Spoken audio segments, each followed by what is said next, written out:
Okay, let's start doing some bluegrass chop chords. Now the mandolin in a bluegrass band functions like a snare drum in rock and roll or in country music. It's often playing rhythm. You spend most of your time playing rhythm, in fact. You just have a break maybe once in each song.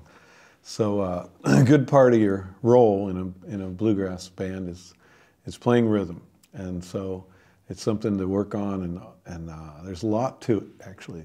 My favorite mandolin players all have incredible rhythm, and the chop is a big part of it, whether you're talking about David Grisman or Sam Bush or Ronnie McCoury, any of the greats. The way they play their backbeats and how it propels the group is really the heart and soul of their mandolin playing. So we've taught you the open G chord, where everything is ringing, the open D and the open C, and it's almost more of a folk way of playing the mandolin, or an old-timey way of playing the mandolin. One of the things that Bill Monroe invented when he started playing the mandolin was this version of a G chord, which is a very long stretch for many people, but I'm going to ask you to go for it. You have the two strings on the upper part, just like that chord, the G chord you already know.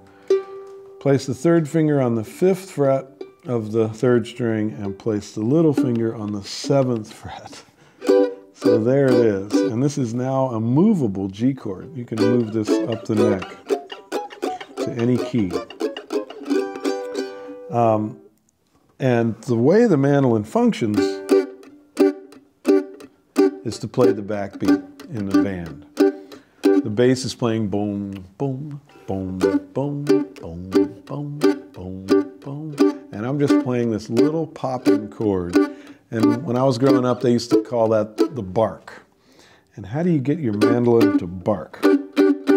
So as soon as you hit the chord, you lift your fingers. That's one of the keys to it. Because you don't want it to ring. You don't want this, you don't want that sound.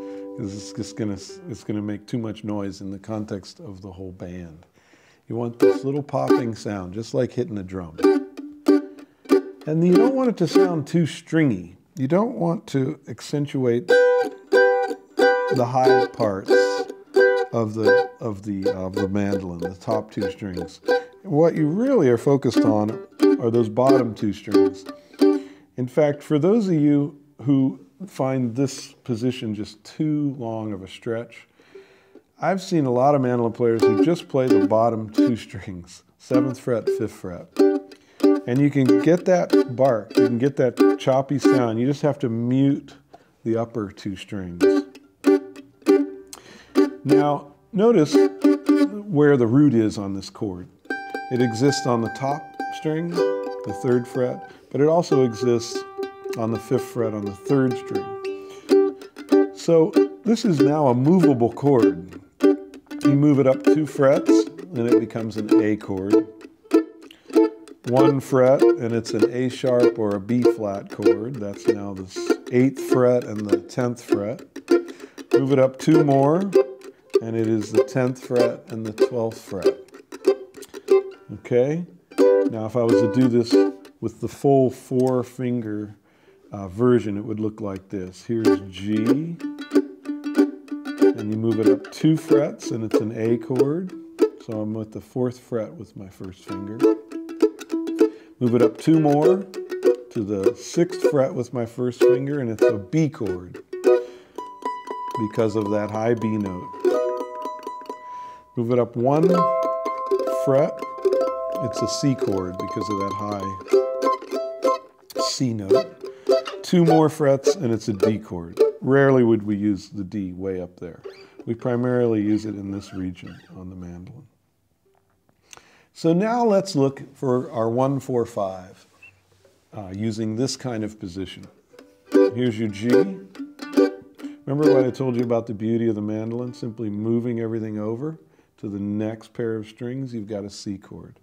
So this is 5th fret, 2nd fret, 3rd fret. And there's your chop C chord. Okay? Now to get to a D chord, just move it up 2 frets. And there's your chop D. And then you got to get back to this G. which is a pretty big move to get from this D, third finger on the 7th fret, first finger on the 4th, second finger on the 5th, all the way over here. So what I do is I leave my finger in that position because I know it's going to go back to this G. It's the same position of my fingers, but I'm moving over to the high strings. And then I just have to place that little finger on the low string there to give me that sound. C, D, and back to G. All right, now we're going to move up to the key of A and find the three chords in the key of A. And we know they are 1, 4, and 5, A, B, C, D, and E. A, D, and E. So we've got our A chord at the 5th fret. Simply move over to the low strings with this position, and it becomes a D chord.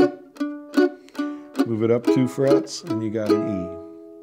And then back to the A. So let's play Bury Me Beneath the Willow. I'll do it really slow without the guitar once.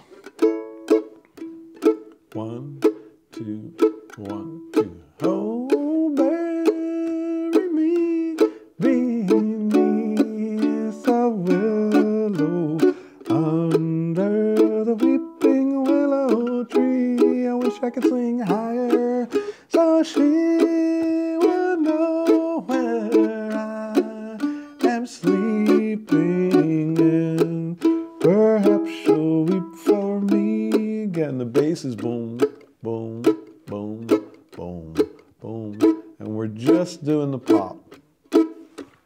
And again, think about really driving the mandolin. Think about driving the face of the mandolin, not the strings. I don't want to hear, you know, this kind of stringy, bright thing. I want to focus on the dark side of the mandolin so you get that bark. And you're really trying to get the back to vibrate and the face to vibrate. 1, 2, 1. It's an A chord right here to a D right here. Then I'm going to go back to an A right there. And here comes the E.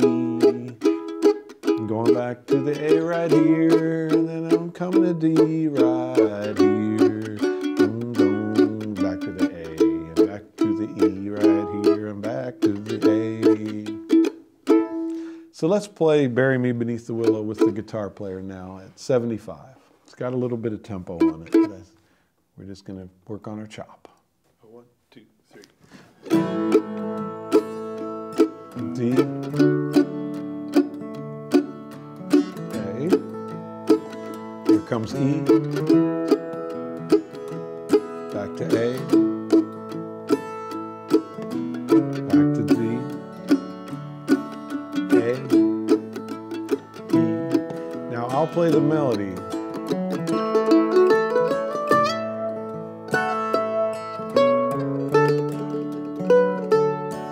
You chop. E, A, D, E, A, D, A, E, A, D,